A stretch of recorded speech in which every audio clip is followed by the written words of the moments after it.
Hello विद्यार्थियों, मैं सुमित मंगल उड़ान एकेडमी इंदुपुरी भोपाल से। और हम लूसेंट का महासंग्राम कर रहे थे और हम ये देख रहे थे कि किस तरीके से किस तरह से क्वेश्चंस पूछे जाते हैं, किस तरीके से क्वेश्चंस आते हैं।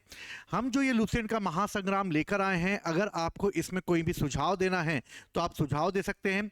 इसके साथ ही आप हमें ये भी एडवाइस दे सकते हैं, सलाह दे सकते हैं कि हम किन किन टॉपिकों पर आप लोगों के लिए इस तरह से सीरीज लेकर आएं जिससे कि आपके एग्जामों में आपको फायदा मिल सके। आप कमेंट करके बताइए कि आपको ये अच्छी लग रही है सीरीज। अगर अच्छी लग रही है तो हम इसको और आगे और बेहतर तरीके से लेकर आएंगे। तो इसी तरीके से पूरे लूसेंट को हम याद कराएंगे आपको। अलग अलग टीचरों के माध्यम से अलग अलग सब्जेक्ट आप लोगों को कराए जाएंगे। तो चलिए हम लोग चालू करते हैं लूसेंट का महासंग्राम उड़ान एकेडमी के साथ। तो देखिए, हमारा कोटेशन ही है कि प्रयास हमारा सफलता आपकी, जिसका उद्देश्य ही है कि सभी गवर्नमेंट एग्जामों में आप लोगों के लिए एक मार्गदर्शक के रूप में उड़ान एकेडमी खड़ी हुई है।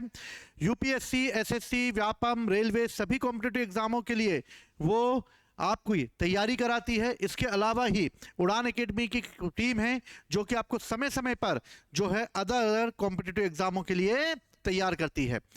प्रेजेंट टाइम पर उड़ान एकेडमी एमपीएसआई 2025 को लेकर एक टेस्ट सीरीज लेकर आई है जो कि ऑनलाइन प्लेटफॉर्म में 149 रुपीस में आप लोगों को उपलब्ध होगी। इस टेस्ट सीरीज में आपको टॉपिक वाइज एमसीक्यू मिलेंगे जो कि नए सिलेबस के आधार पर 10 यूनिटों में डिवाइड किए गए हैं।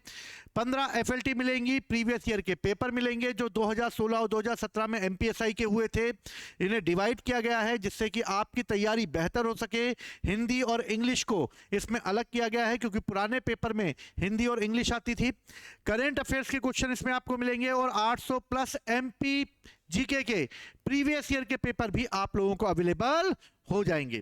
अगर आप बुक लेना चाहते हैं तो उड़ान एकेडमी की 10 यूनिट वाइज आप बुक भी ले सकते हैं जो कि आपको अलग अपनी तैयारी को और बेहतर बनाने में मदद करेगी। अगर आप चाहते हैं कि टेस्ट सीरीज और पीडीएफ नोट्स दोनों आप लोगों को उपलब्ध हो जाए तो इसके लिए उड़ान एकेडमी के उड़ान शिक्षा ऐप पर आप जाकर मात्र 149 में यानी कि 199 में आप जो है इसको ले सकते हैं। और 199 में जो है ये ऑफर आपके लिए लाया गया है जिसमें आपको पीडीएफ मिलेगी 10 यूनिट की और टेस्ट सीरीज भी आपको अवेलेबल कराई जाएगी। इसके अलावा जो है उड़ान शिक्षा ऐप आप डाउनलोड कर सकते हैं जिस पर कि आपको ये सारी चीज़ें जो हैं वो उपलब्ध हो जाएंगी। आप चाहें तो हमारे ऑफलाइन सेंटर पर भी विजिट कर सकते हैं जो कि 46 फर्स्ट फ्लोर अर्चना टावर सी सेक्टर इंदुपुरी में स्थित है। ये हमारे कॉन्टैक्ट नंबर हैं जिस पर आप कॉन्टैक्ट कर सकते हैं और आप चाहें तो यहाँ पर आकर जो हमारे टीचर हैं उनसे मिलकर अपनी तैयारी को और बेहतर बना सकते हैं। जहां भी आपको प्रॉब्लम आ रही है आप हमसे मिल सकते हैं।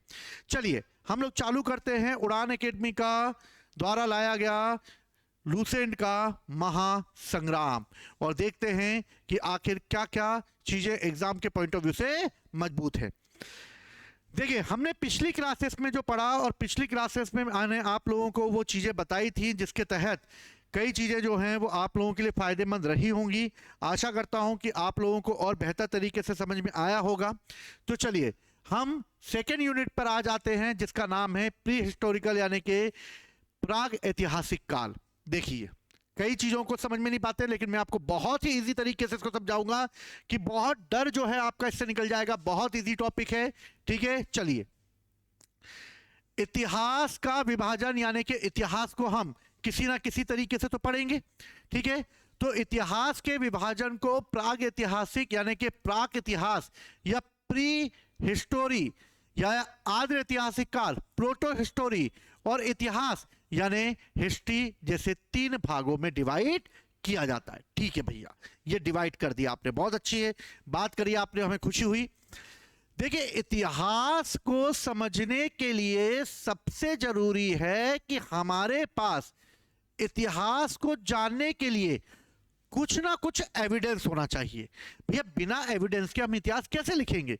तो इतिहास लिखने के लिए हमारे पास क्या होना चाहिए? एविडेंस होना चाहिए और इसी एविडेंस के आधार पर हम इतिहास की रचना करेंगे। अगर मैं एविडेंस की बात करूं तो हमारे पास 2 तरह के एविडेंस होते हैं। एक होते हैं साहित्य के रूप में और एक होते हैं पुरातात्विक यानी तात्विक एविडेंस के रूप में। साहित्य की अगर हम बात करते हैं तो साहित्य में एक देसी साहित्य आता है जो भारत के लोगों ने लिखा, एक विदेशी साहित्य आता है जो विदेशियों भारत आए और उनके द्वारा लिखा गया। पुरातात्विक अगर स्रोतों की अगर हम बात करते हैं तो पुरातात्विक स्रोतों में जो भी महल होते हैं, किले होते हैं, सिक्के होते हैं, या कोई भी ऐसी इमारत होती है, अशोक के द्वारा बनाए गए अभिलेख होते हैं, ठीक। अगर ऐसी कुछ चीजें हैं जो हमें आर्कियोलॉजिकल रूप में एविडेंस के रूप में मिल रही हैं, और कुछ चीजें जो हमें साहित्य यानी कि देशी या विदेशी रूप में मिल रही हैं। इतिहास का विभाजन जो है वो इसी आधार पर 3 पार्ट में डिवाइड किया जाता है, जिसे हम प्री हिस्टोरिकल, प्रोटो हिस्टोरिकल और हिस्टोरिकल में करते हैं। अब कैसे करेंगे, देखो, हमने इतिहास का विभाजन किया और इस आधार पर हमने एविडेंस के लिए 2 माध्यम बनाए, एक साहित्यिक और एक पुरातात्विक, और इतिहास को 3 कैटेगरी में डिवाइड किया गया। पहला हमने प्राग ऐतिहासिक काल, लिख लेता हूं मैं, आपको सहायता मिलेगी, प्राग ऐतिहासिक काल। दूसरा क्या लिखा हुआ है, आद्र ऐतिहासिक काल, और तीसरा क्या लिखा है, इतिहास कहने के ऐतिहासिक काल। तो प्राग ऐतिहासिक, आद्र ऐतिहासिक और ऐतिहासिक। प्राग ऐतिहासिक वो दौर है जब मनुष्य आदि मानव के रूप में रहता था, और आदि मानव के रूप में वो रहता था, यानी कि मनुष्य को अब खाना बनाना पकाना कुछ आता ही नहीं था। मनुष्य शिकार करता, और मनुष्य शिकार करके मनुष्य इसी शिकार किए गए जानवर को खाता और अपना जीवन यापन चलाता। और शिकार करने के लिए वो कभी कभी हथियारों का निर्माण करता, और इन हथियारों का निर्माण करने के लिए वो या तो पत्थरों का प्रयोग करता या फिर हड्डियों का प्रयोग करता। यानी कि इसे पढ़ना लिखना नहीं आता, मतलब भाई साहब का फुल एंजॉय है, कोई टेंशन नहीं पढ़ाई लिखाई की, ना एमपीपीएससी, ना यूपीएससी, ना एसएससी, ना रेलवे, ना व्यापम, ना एमपीएसआई, ना यूपीएसआई, कोई नहीं, एंजॉय, फुल एंजॉय चल रहा है भाई का। और भाई जो है वो एकदम शिकार खेल रहा, हथियार बना रहा, बमा बम शिकार करे जा रहा, और इस तरह बमा बम शिकार कर रहा कि हमारे पास इसकी पढ़ाई लिखाई की कोई एविडेंस नहीं है। हुआ तो थोड़े बहुत चित्र वगैरह इसने बना दिए, लेकिन हमारे पास ऐसा समय जब हमारे पास सिर्फ पुरातात्विक स्रोत ही उपलब्ध हैं और हम उसी के आधार पर इस समय के इतिहास को पता कर सकते हैं, तो ऐसा दौर जब हम पुरातात्विक स्रोतों के आधार पर इतिहास जानते हैं तो उसे प्राग ऐतिहासिक काल कहते हैं। तो पहली चीज, प्राग ऐतिहासिक काल वो जब हम इस समय भारत का इतिहास सिर्फ पुरातात्विक स्रोतों के आधार पर ही पता कर सकते हैं, क्योंकि लिखित रूप में हमारे पास कोई भी एविडेंस नहीं है। आद्र ऐतिहासिक काल, आद्र ऐतिहासिक काल ऐसा दौर जब हमारे पास साहित्यिक स्रोत भी हैं और हमारे पास पुरातात्विक स्रोत भी हैं, लेकिन हम साहित्यिक और पुरातात्विक दोनों में से किसी एक का ही प्रयोग कर सकते हैं, तो इसे हम कहते हैं आद्र ऐतिहासिक काल। एग्जाम्पल के तौर पर अगर मैं हड़प्पा सभ्यता की बात करूं या फिर मैं वैदिक सभ्यता की बात करूं, तो हड़प्पा सभ्यता में भैया मेरे पास क्या है, तो हड़प्पा सभ्यता में मेरे पास सिर्फ वहाँ के लोगों की लिपि को मैं पढ़ ही नहीं पाया हूँ, इसलिए हड़प्पा के लोग जिन वस्तुओं को यूज़ करते थे उन्हीं के आधार पर मैं हड़प्पा का समाज कैसा होगा इसको अनुमान लगा पाता था। अगर ऐसा है तो मेरे पास एविडेंस के रूप में सिर्फ पुरातात्विक एविडेंस है, और जो उन्होंने लिखा उसको मैं पढ़ नहीं पाया। लेकिन ऐसी चीज जब मेरे पास दोनों एविडेंस हो और दोनों एविडेंस में मैं किसी एक का प्रयोग कर सकता हूं, तो इसको कहते हैं आद्र ऐतिहासिक काल, जब हम किसी एक चीज का ही सहारा ले सकते हैं। जैसे वैदिक काल की बात की जाए तो वैदिक काल में कोई इमारतें नहीं मिलती, लेकिन वैदिक काल में हमारे ग्रंथ लिखे गए हैं, हमारे साहित्य लिखे गए हैं, और इस तरह लिखित रूप में हमारे पास बहुत सारे एविडेंस हैं। यानी कि वैदिक काल में हमारे पास साहित्य तो बहुत है लेकिन आर्कियोलॉजिकल एविडेंस नहीं है, और इस तरीके से हमारे पास दोनों एविडेंस में हम किसी एक ही एविडेंस का यूज कर पा रहे हैं। तो याद रखना, हड़प्पा और वैदिक काल ये दोनों के दोनों आर्द्र ऐतिहासिक काल से रिलेटेड हैं। तो मोस्ट इंपोर्टेंट हमने क्या सीखा अभी तक? इतिहास का डिवीजन करना है, तो इतिहास का डिवीजन करने के लिए हम साहित्य और पुरातात्विक दो स्रोतों का सहारा लेंगे। जब हमारे पास सिर्फ पुरातात्विक स्रोत होगा तो वो प्राग ऐतिहासिक कहलाएगा, यानी प्री हिस्टोरिकल कहलाएगा। जब हमारे पास दोनों हैं और दोनों में से किसी एक का प्रयोग कर सकते हैं, वो आर्द्र ऐतिहासिक कहलाएगा। और इस तरीके से जो है हड़प्पा और वैदिक सभ्यता ये दोनों आर्द्र ऐतिहासिक काल में आते हैं। इसके अलावा इतिहास, जिसे हम ऐतिहासिक काल कहते हैं, ये वो दौर है जो 600 बीसी के बाद चालू होगा। और 600 बीसी के बाद चालू होगा क्योंकि हमारे पास साहित्य और पुरातात्विक दोनों स्रोत उपलब्ध होंगे। और जब दोनों उपलब्ध होंगे तो हम दोनों का सहारा ले सकते हैं। और जब हम दोनों का सहारा ले सकते हैं, यानी कि एविडेंस के रूप में हमारे पास दोनों उपलब्ध हैं, फुल एंजॉय करो, कोई टेंशन मत लो। जितना टीपना है टीप लो साहित्य में से, जितना टीपना है टीप लो पुरातात्विक से। जब दोनों की टिपाई अच्छे से हो जाएगी तो इतिहास अमर हो जाएगा। और इतिहास के बारे में हम बमा बम लिखेंगे। और इस तरह इतिहास के बारे में बमा बम लिखेंगे तो हमारे पास दोनों एविडेंस की भरमार होगी। और जब दोनों एविडेंस की भरमार होगी तो उस समय को कहेंगे हम ऐतिहासिक काल। तो कंफ्यूजन दूर हुआ। सबसे इंपॉर्टेंट चीज, एक बार अगर चाहो तो मुझे कमेंट कर सकते हो, मैं अलग से फिर बता दूंगा तुम लोगों को। लेकिन आशा करता हूं बहुत सिंपल लैंग्वेज में समझ में आ गया होगा। दो एविडेंस है हमारे पास, साहित्यिक पुरातात्विक। जहां हम पुरातात्विक स्रोत का प्रयोग करते हैं उसे हम प्राग ऐतिहासिक काल। जब हम दोनों में से किसी एक का प्रयोग करते हैं तो आद्य ऐतिहासिक काल। और जब हम दोनों का प्रयोग करते हैं तो ऐतिहासिक काल। Simple, enjoy, full enjoy. चलो, जिस काल में मनुष्य ने घटनाओं का कोई लिखित वर्णन हमें उपलब्ध नहीं कराया। ओहो, लिखना नहीं जानते हो बाबू? तो मनुष्य ने जब घटनाओं का कोई लिखित विवरण नहीं किया उसे हम प्रागैतिहासिक। तो भैया मैंने भी तो यही बोला था, मैंने कौन सी उर्दू लैंग्वेज में बोला था? तो प्रागैतिहासिक काल जब हमारे पास लिखित रूप में ना हो, यानी हमारे पास पुरातात्विक है। आद्य ऐतिहासिक काल वो जिसमें हमारे पास लेखन कला के प्रचार के बाद उपलब्ध लेख पढ़ने नहीं जा सकते, यानी कि जब हमारे पास कोई पुरातात्विक स्रोत ना हो लेकिन साहित्यिक हो, साहित्यिक ना हो तो पुरातात्विक हो। और इस तरीके से उसे आद्य ऐतिहासिक काल में रखा जाएगा। मानव के विकास के उस काल को इतिहास कहा जाता है जिसमें हमारे पास लिखित रूप में उपलब्ध होते हैं। सिंपल सा जो मैंने समझाया उसी को उन्होंने शॉर्ट फॉर्म में बता दिया। देखो यहां पर कुछ संस्कृति है और उन संस्कृतियों में पाए जाने वाले बर्तनों का चार्ट दिया हुआ है। जैसे मालवा, मालवा में भैया हमें काले और लाल रंग के लोग मिलेंगे, यानी काले लाल मद्रभांड मिलेंगे। बुर्जहोम में हमें धूसर मद्रभांड मिलेंगे। जोरवे संस्कृति ये महाराष्ट्र में थी, इसमें हमें लाल मद्रभांड मिलेंगे।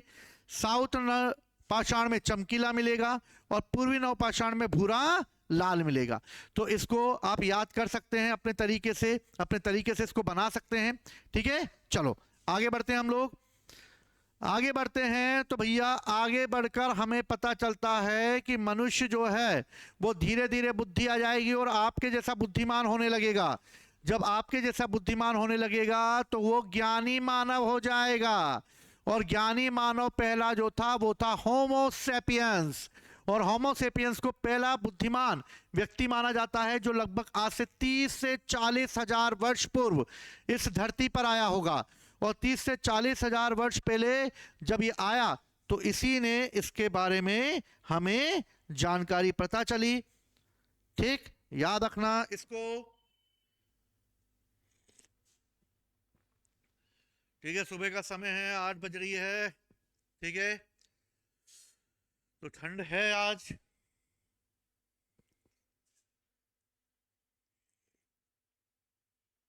तो चाय का थोड़ा सा सेवन कर लिया जाए, 2 मिनट, है ना, जब तक आप लोग इसको रिकॉल कर लो, याद कर लो।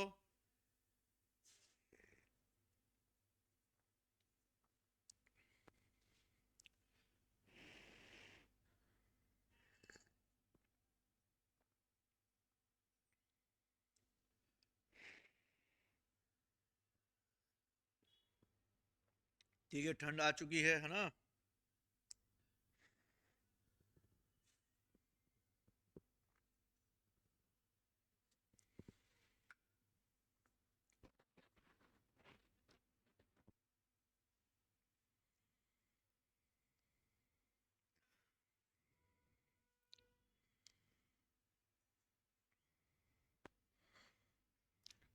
चलो तो भैया आगे देखते हैं हम लोग। इतना सबको समझ में आ गया होगा, आशा करता हूं आप लोगों को।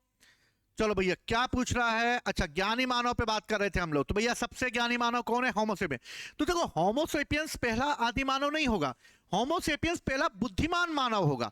इसके पहले तो रामापिथेकस भी आया था, जो पेड़ों से उतर के नीचे आ गया था। और रामापिथेकस ने जो है पेड़ों से नीचे के उतर कर अपनी पीठ को सीधी विधि किया होगा, पाँव वाँव एकदम सही मस्त किए होंगे, चलना फिरना दौड़ना उसने चालू किया गया होगा, है ना। तो मेन रूप से जो है, अगर मैं इसको मानव को बांटूं तो मानवों के क्रम के आधार पर मैं इसे तीन उसमें बांट के आपको समझाने का प्रयास करता हूं। देखो, पहला आदिमानव जो मेन रूप से होगा वो होगा होमो इरेक्टस। सेकंड जो होगा वो होगा होमो निअंडरथल। और तीसरा जो होगा वो होगा होमो सेपियंस। होमो इरेक्टस वो है जिसने अपने दो पैरों पर सबसे पहले चलना चालू किया। आदि मानव का धीरे धीरे विकास हुआ, और आदि मानव का धीरे धीरे विकास होने के बाद भाई साहब जो हैं वो धीरे धीरे अपने पैरों को सीधा करेंगे और दो पैरों पर चलना चालू करेंगे। ये जो हेमो हेमो मतलब इरेक्टस है, इसके भी अस्थि पंजर हमें पाए गए हैं। और होमो इरेक्टस के अस्थि पंजर हमें हथनोर से मिले हैं। ये मध्य प्रदेश में जगह है, वहां से हमें होमो इरेक्टस का कंकाल मिला है। होमो निएंडरथल की बात करते हैं तो ये वो पहला व्यक्ति है जो अग्नि के प्रयोग से परिचित होगा। ठीक है, होमो निएंडरथल पहला ऐसे व्यक्ति होगा जो शवों को दफनाना चालू करेगा। यह पहला ऐसा व्यक्ति होगा होमो निएंडरथल जो चमड़े के कपड़े पहनेगा, हुला लाला हु करके कपड़े पहनेगा। ठीक, और पहला ये एक व्यक्ति होगा जो सोचने समझने की शक्ति से डेवलप होगा, यानी कि ये सोच सकता होगा, यानी बुद्धिमान होगा।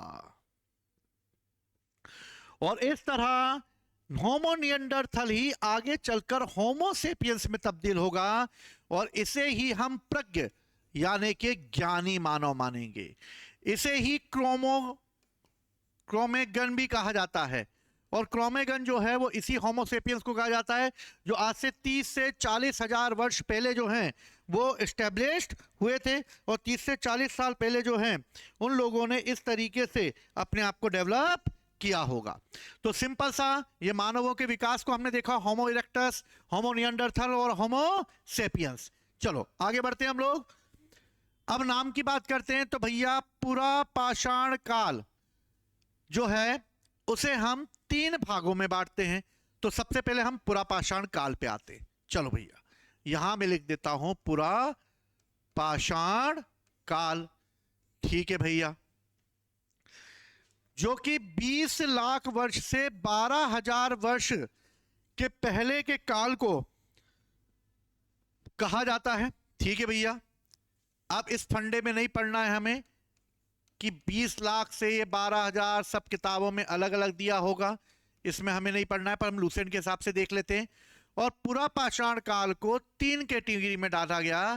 पहला डाला गया आरंभिक यानी कि निम्न पुरा पाषाण काल, आरंभिक बोलते हैं इसको, आरंभिक यानी कि निम्न पुरा पाषाण काल। फिर मध्य पुरा पाषाण काल, और फिर उच्च पुरा पाषाण काल। निम्न पुरा पाषाण में अर्थ जो है वो बर्फ से ढकी होगी और बर्फ धीरे धीरे पिघल रही होगी। और धीरे धीरे पिघलती हुई बर्फ जो है आगे बढ़ेगी और आगे बढ़कर मनुष्य जो है वो धीरे धीरे अपने आप को डेवलप करेगा और धीरे धीरे अपने आप को डेवलप करता हुआ मनुष्य जो है वो आगे बढ़ेगा और आगे बढ़कर मनुष्य जो है वो इसी हिमयुग से आगे बढ़कर अपनी स्थिति को मजबूत करेगा, यानी मजबूती की कंडीशन में जाएगा। बर्फ पिघलेगी मध्य पाषाण काल में, वो बर्फ पिघलने की वजह से जानवरों का शिकार करेगा, जानवरों का शिकार करने के लिए औजार बनाएगा और औजार बनाने के साथ ही जानवरों का शिकार करके कच्चा मांस खा के वो धीरे धीरे अपने आप को डेवलप करेगा। उच्च पुरापाषाण काल में जाकर वो अपने हथियारों को मजबूत बनाएगा और इस तरह उच्च पुरापाषाण काल तक आते आते हमें एक प्रकार के औजार मिलने लगेंगे जिन औजारों को हैंड एक्स कहा जाएगा। हैंड एक्स मतलब हाथ की कुल्हाड़ी, और हाथ की कुल्हाड़ी सबसे पहले रॉबर्ट बुशफुट को मद्रास के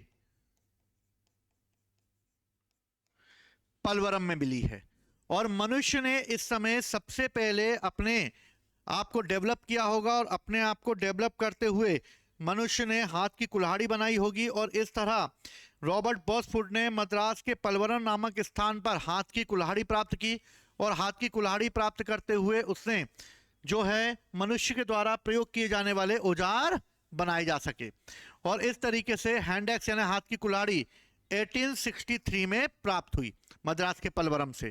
ठीक है, अब मैं ये क्या कह रहा है कि इस काल को हमने 3 भागों में बांटा, भैया 3 भागों में बांट दिया। पहला प्रारंभिक, मध्य और उत्तर, प्रारंभिक, मध्य और उत्तर, और इस तरह इतिहास की 90% कहानी इसी काल में चलेगी। बर्फ पिघलेगी, कच्चा मांस खाएगा, हैंडेक्स बनाएगा, जानवरों को शिकार करेगा और मनुष्य आदि मानव के रूप में डेवलप होगा। यह पूरा पाषाण काल में चल रहा है। पूरा पाषाण काल 20 लाख से 12,000 तक चलेगा और 12,000 के बाद मनुष्य एक नए फेज में पहुंचेगा जिसे मेसोलिथिक यानी कि हम नवपाषाण काल कहेंगे।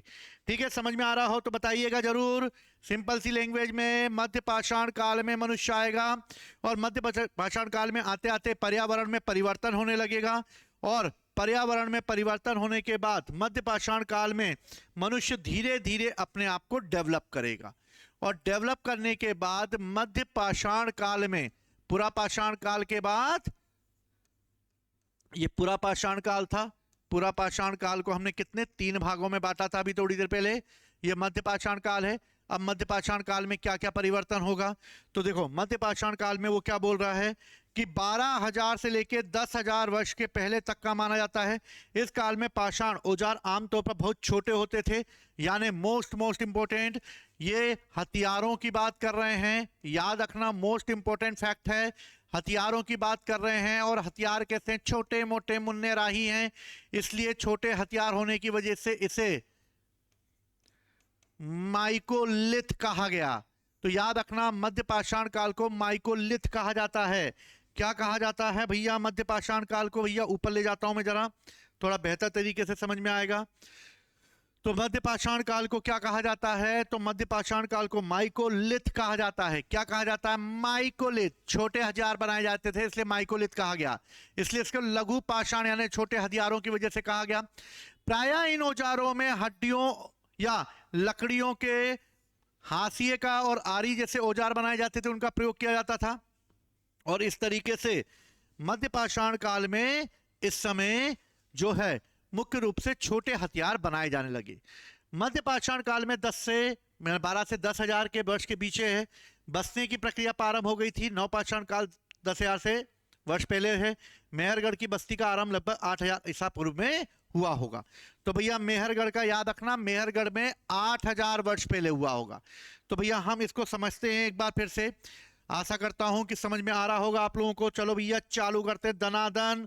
ठीक है, तो भैया हमने पूरा पाषाण काल देखा, मध्य पाषाण काल देखा और मध्य पाषाण काल के बाद अब हम आएंगे नव पाषाण काल में।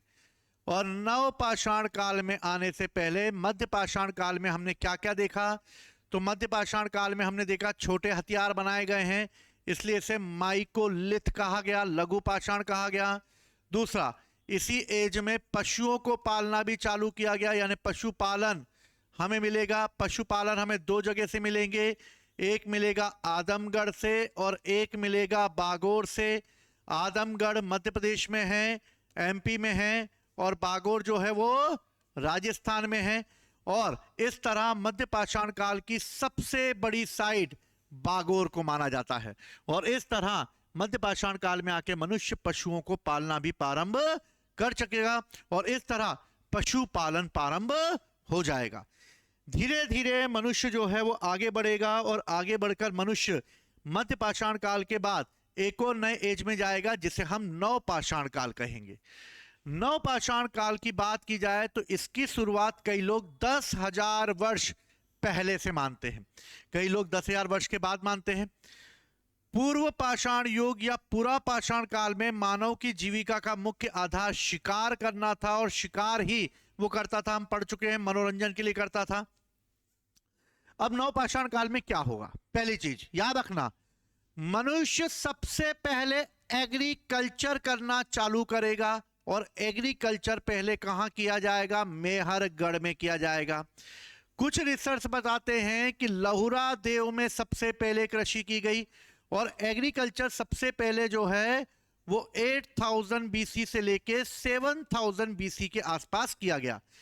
नए रिसर्च कहते हैं कि कृषि की खेती 9000 बीसी तक आते आते प्रारंभ हो गई होगी। एग्रीकल्चर के अलावा नवपाषाण काल में हमें स्थायी जीवन के प्रमाण मिलते हैं। मनुष्य एक जगह बस्ती बनाकर रहना चालू कर देगा और इस तरह नवपाषाण काल में बस्तियां बनाई जाएंगी। नवपाषाण काल में ही मनुष्य अग्नि का प्रयोग करना चालू कर देगा और अग्नि का प्रयोग करके वो भोजन को गर्म करना धीरे धीरे सीखना प्रारंभ करेगा। इसके अलावा मनुष्य अनाज उगा लेगा और अनाज उगाने वाली पहली फसल होगी जो, तो उत्तर भारत में उगाई जाने वाली पहली फसल जो होगी और दक्षिण में उगाई जाने वाली पहली फसल जो होगी वो दागी होगी। और इस तरीके से उत्तर भारत और दक्षिण भारत में फसलें उगाई जाएंगी। तो याद रखना सबसे पहले मनुष्य जौ की फसल उगाएगा, ठीक है, तो मनुष्य के द्वारा उगाई गई पहली फसल जौ होगी। तो मेहरगढ़ में जो है वो हमें कई जानकारी मिलती है, जैसे कृषि की जानकारी मिल रही है। मेहरगढ़ लहुरा देव से 9000 बीसी के आसपास इन्होंने कृषि करना चालू कर दी थी। स्थायी जीवन के प्रमाण मिल रहे हैं, अग्नि के प्रमाण मिल रहे हैं, अनाज के प्रमाण मिल रहे हैं। जो है वो उत्तर भारत में उगाई जाने वाली पहली फसल है और दक्षिण में उगाई जाने वाली पहली फसल है रागी। और इस तरह रागी जो है वो दक्षिण भारत में उगाई जाने वाली फसल है, ठीक है, याद रखना इसको। रागी कहाँ उगाई जाएगी? दक्षिण में उगाई जाएगी। अब देखो, ठीक है, तो नवपाषाण काल में मनुष्य अपने आप को बेहतर यानी कि अपने आप को वर्तमान मानव के रूप में ले जाएगा और वर्तमान मानव के रूप में ले जाएगा और इस तरह मानव का विकास प्रारंभ हो जाएगा और नवपाषाण काल में मनुष्य आगे डेवलप करने लगेगा। चलो आगे बढ़ते हैं हम लोग। अब क्या कहा है लुसेंट में? लुसेंट अपने साथ रखिएगा, ठीक है, और पढ़ते चलिएगा। आग का आविष्कार भी पुरा पाषाण काल की में हो गया था। पहिए बनाए गए थे, रथों का प्रयोग हुआ था। पहियों की अगर बात की जाए तो पहिए भी वैसे सुमेरन सभ्यता में हमें देखने को मिलता है, लेकिन नवपाषाण काल में पहिए बनाने लगे थे। कुरनूल गुफा में राख के अवशेष मिले हैं। स्थायी निवास की प्रवृत्ति नवपाषाण काल में आई, बताया था मैंने, एक ही जगह रहना चालू किया। सबसे पहले मनुष्य ने किसको पाला? तो भैया सबसे पहले मनुष्य ने कुत्ते को पालना चालू किया। किसको पालना चालू किया? कुत्ते को। मनुष्य के द्वारा उगाई जाने वाली पहली धातु क्या थी? तो तांबा थी। भैया जिस पे मैं अंडरलाइन कर रहा हूं याद रखना, अंडरलाइन करते हुए चलना। तो मनुष्य ने सबसे पहले तांबे का प्रयोग किया और इस तरह प्रथम औजार जो था वो हैंडेक्स यानी कि कुल्हाड़ी थी और ये जो है अतिरम पक्कम से भी मिली है, यानी पलवरम से भी मिली है और अतिरम पक्कम से भी मिली है। कृषि का आविष्कार लगभग 8000 वर्ष पहले, मैंने अभी बताया था 9000 बीसी के आसपास या 8000 वर्ष पहले नवपाषाण काल में होने लगा था। प्रागैतिहासिक काल में अन्न का उत्पादन का मेहन स्थान एग्रीकल्चर का मेहरगढ़ था। अभी हमने पढ़ा था मेहरगढ़ में सबसे पहले कृषि की गई। बलूचिस्तान में इस समय बोलन नदी के किनारे बोलन घाटी पाई गई है और इसी बोलन घाटी से हमें मातृ देवी की प्रतिमा मिलती है और इस तरह बोलन घाटी से हमें इसके बारे में पता चलता है कि मातृ देवी की प्रतिमा मिली है, यानी कि मूर्ति पूजा के प्रमाण मिले हैं। और इस तरह मूर्ति पूजा का पहला प्रमाण हमें बेलन घाटी से मिलता है। क्योंकि बेलन घाटी में ही सबसे पहले मनुष्य ने मूर्ति पूजा प्रारंभ कर दी होगी, इसलिए बेलन घाटी से हमें मातृ देवी की प्रतिमा बेलन घाटी से पता चल रही है। क्लियर है? चलो, कृषि के लिए अपनाई गई सबसे प्राचीन फसल भैया गेहूं पहली फसल मानी गई है, लेकिन कई इतिहासकार जो कोई मानते, इसलिए आप भी जो कोई मानना, क्योंकि यूपीएससी ने पूछा गया है। मानव के द्वारा उगाया जाने वाला चावल, चावल हमें मिलेगा कोल्डी हवा से। भैया हवा आने दो, चावल को हवा आने दो। यूपी के कोल्डी हवा से मिलेगा हमें चावल के प्रमाण। कृषि के प्रमाण कहां मिल रहे हैं? तो कृषि के प्रमाण मेहरगढ़ से मिल रहे हैं। कोल्डी हवा का समझ आ गया भैया, चावल आ गया, कोल्डी हवा में चावल आ गया, घबराने का नहीं। ठीक है, मिलते हैं। मेहरगढ़ से ही प्राचीनतम स्थायी बस्ती के साक्ष्य मिलेंगे, क्योंकि मेहरगढ़ में हमें क्या मिल रहा है? एग्रीकल्चर मिल रहा है। अगर एग्रीकल्चर मिलेगा तो लोग एक ही जगह रहेंगे, इसलिए हमें स्थायी निवास के प्रमाण मिलेंगे। एक ही कब्र में हमें मेहरगढ़ में बकरी को भी दफनाने के साक्ष्य मिलते हैं, यानी कि भैया मनुष्य के साथ कुत्ते को दफनाने के एविडेंस हमें कश्मीर के बुर्ज होम और गुफ कराल से मिलते हैं, जो हमने पिछली क्लास में पढ़ा था। यहां पर मेहरगढ़ में मनुष्य के साथ बकरी को दफना दिया गया भैया। तो देख रहे हैं आप लोग, जानवरों को भैया दफना दिया जाता था मरने के बाद। भारत में सबसे पहले हमें कुछ पत्थरों के औजार मिले हैं, और पत्थरों के औजार हमें पढ़ चुके हैं रॉबर्ट बुशफुट को। पहले व्यक्ति थे जिन्हें 1863 में भारत में पुरापाषाण कालीन औजार यानी हैंड एक्स मिले। ये पलवरम से मिले, पढ़ चुके हैं हम लोग थोड़ी देर पहले। और भारतीय पुरातात्विक स्थल है ये। भारत में मध्य पाषाण काल के विषय में जानकारी 1867 में C.L. कर्लाइन ने दी। किसके बारे में दी? तो मध्य पाषाण काल के बारे में दी। और विंध्य क्षेत्र में मिलने वाले हथियारों के आधार पर उन्होंने ये खोज निकाला कि इस समय लघु उपकरणों का प्रयोग होने लगा था, मनुष्य लघु औजारों का प्रयोग करने लगा था, और इस तरीके से मध्य पाषाण काल को माइकोलिथियज कहा गया, लघु पाषाण काल कहा गया। भारत में मानव के अस्थि पंजर भी हमें प्राप्त होने लगे, जिस तरह हमें होमो इरेक्टस का शव मिला हथनोर से। भारत में नवपाषाण कालीन सभ्यता का प्रारंभ ईसा पूर्व 4000 के लगभग हुआ होगा। और इस तरह भारत में सबसे प्राचीन नगर हमें जो देखने को मिलता है वो मिलता है मोहनजोदाड़ो, जिसका सिंधी भाषा में अर्थ होता है मृतकों का टीला। श्वेतरभू गिबन के बारे में अगर बात की जाए तो भारत में पाया जाने वाला एकमात्र मानवाभिकपि है। श्वेतांबू गिब्बन जो है वो मानवाभ जो है वो एक मानव की तरह दिखने वाला कपि है, ये बताया गया है। इसके अलावा पूरा पाषाण काल खत्म होगा, और पूरा पाषाण खत्म होने के बाद भारत में एक सभ्यता प्रारंभ होगी। तो भैया हम पाषाण काल पढ़ रहे थे, और पाषाण काल को हमने बताया कैसे हुआ। पाषाण काल खत्म होगा और भारत में ताम्र पाषाण काल चालू होगा। तो ताम्र पाषाण कहां कहां पर होगा? तो भैया हम इसको देख लें जरा, इजाजत हो तो एक सरसरी नजर डाल दें क्या भैया? जरा समझ लो भैया, तांबे का प्रयोग होने लगा, क्योंकि मनुष्य ने सबसे पहले किस धातु का प्रयोग किया? तांबे का प्रयोग किया। और मनुष्य ने जब तांबे का प्रयोग किया तो तांबे के आधार पर मनुष्य के अलग अलग स्थानों पर हमें अलग अलग जो हैं तांबे के औजार मिलेंगे। जैसे राजस्थान में आहाड़ संस्कृति मिलेगी, मध्य प्रदेश में मालवा संस्कृति मिलेगी ताम्रपाषाण की, और महाराष्ट्र में जोरवे संस्कृति मिलेगी। मिलेगी?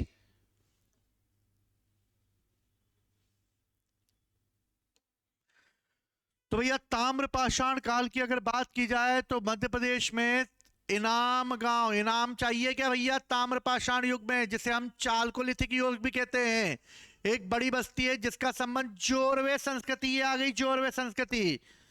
तो भैया याद रखना, इन संस्कृतियों से हमें जानकारी मिलती है, और ये बताया गया है कि भैया कहां पर कौन सा है, तो कौन सी बस्ती है। तो भैया सबसे पहले हम इस पे लोकेशन के आधार पर देख लें तो आहाड़ संस्कृति, आहाड़ संस्कृति में बनास भी आएगी, ठीक है। मालवा में महेश्वर संस्कृति भी आएगी, नवदा टोली भी मालवा में आएगी, जोरवे में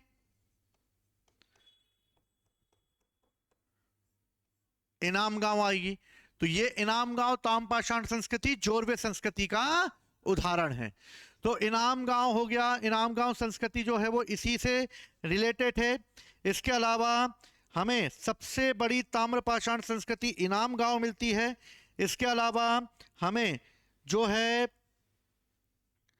एक और जोरवे संस्कृति में मिलता है, और वो क्या है, तो जोरवे संस्कृति में हमें एक और मिलता है, वो है मुख्य रूप से नेवासा। क्या है? नेवासा। नेवासा में हमें कपास की खेती के प्रमाण मिल रहे हैं। इनाम गांव सबसे बड़ी ताम्रपाषाण कालीन बस्ती है। महेश्वर और नवदा टोली मालवा संस्कृति का है। बनास और गणेश्वर आहड़ संस्कृति का है। और इस तरह ये सब जो है ताम्रपाषाण कालीन संस्कृतियां हैं। भारत में शिवालिक की पहाड़ी से जीवाश्म के प्रमाण मिलते हैं, और 1867-68 में पहली बार और बोल्ड कर्लाइन ने भारत में शेल चित्रों को खोज निकाला। और इस तरह उन्होंने बताया कि यहाँ के लोग जो हैं वो पत्थरों पर आदि मानव चित्र बनाया करते थे। और इस तरह भीमबेटका गुफा, जो कि एक ऐसा पुरातात्विक स्थल है जहां पर आदि मानव रहा करते थे। पुरापाषाण काल में मनुष्य और मध्यपाषाण काल, यानी पुरापाषाण काल और मध्यपाषाण काल में मनुष्य इन्हीं गुफाओं में रहा करता था। और पुरापाषाण काल और मध्यपाषाण काल में मनुष्य इन्हीं गुफाओं में रहकर फोकट बोर होता रहता था, इसलिए वह अपने जीवन से संबंधित चित्र बना दिया करता था। मध्य प्रदेश के रायसेन के अब्दुल्लागंज के पास स्थित है, जहां पर रातापानी वन्यजीव अभयारण्य और विंध्य श्रेणी स्थित है, और इसी विंध्य श्रेणी के दक्षिणी किनारे पर स्थित है ये। मोस्ट इंपोर्टेंट, इसकी खोज 1957 में डॉक्टर विष्णु श्रीधर वाकड़कर के द्वारा, यानी वीएस वाकड़ के द्वारा की गई थी। भीमबेटका क्षेत्र भारतीय पुरातात्विक संरक्षण के तहत 1990 में राष्ट्रीय महत्व का और 2003 में यूनेस्को के द्वारा विश्व धरोहर स्थल घोषित कर दिया गया। और भारत में मनुष्य संबंधी पहला प्रमाण हमें मिलता है कि मनुष्य नर्मदा घाटी के आसपास आकर बस गया होगा, और नर्मदा नदी के आसपास आकर वो बसा होगा, और इस तरीके से उसने यहां पर अपने आप को बसाया होगा। ठीक है भैया, तो भीमबेटका में मानव के सबसे पुराने हमें शेल चित्र देखने को मिलते हैं, याद रहेगा। चलो, भारतीय नागरिक सेवा के अधिकारी रिजले प्रथम व्यक्ति थे जिन्होंने पहली बार वैज्ञानिक आधार पर भारत में पाई जाने वाली जनसंख्या को रिजले ने खोजा। और रिजले ने भारत की जनसंख्या की प्रजातीय विभेदीकरण कर दिया और बताया कि भारत में कौन कौन सी जातियों के लोग रहा करते हैं। और इस तरीके से हमें मनुष्य के बारे में प्रारंभिक जानकारी मिलती है। पुरापाषाण काल, मध्यपाषाण काल और नवपाषाण काल में मनुष्य ने कैसे धीरे धीरे अपने आप को डेवलप किया, और डेवलप करके मनुष्य कैसे नवपाषाण काल यानी नियोलिथिक एज में पहुंचा। तो इसी के साथ हम इस महासंग्राम को कंटिन्यू रखेंगे। अगली क्लास में हम इंडस सिविलाइजेशन को देखेंगे, हम लूसेंट के आधार पर समझने की कोशिश करेंगे।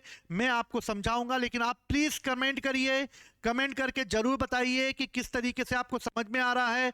अगर आपको समझ में आ रहा है तो इसको मैं और अच्छे बेहतर तरीके से ला सकूं, तो आप लोगों की तैयारी को बेहतर बनाएगी उड़ान एकेडमी, और सभी सरकारी नौकरियों की तैयारी के लिए आपके साथ है। और अगर आपको कोई भी दिक्कत आती है तो आप उड़ान एकेडमी आकर, जो कि इंद्रपुरी इसी सेक्टर में स्थित है, आप आकर हमारे शिक्षकों से मिल सकते हैं और अपनी तैयारी को बेहतर बना सकते हैं। इसी के साथ नेक्स्ट क्लास में मैं आप लोगों के साथ मिलता हूं।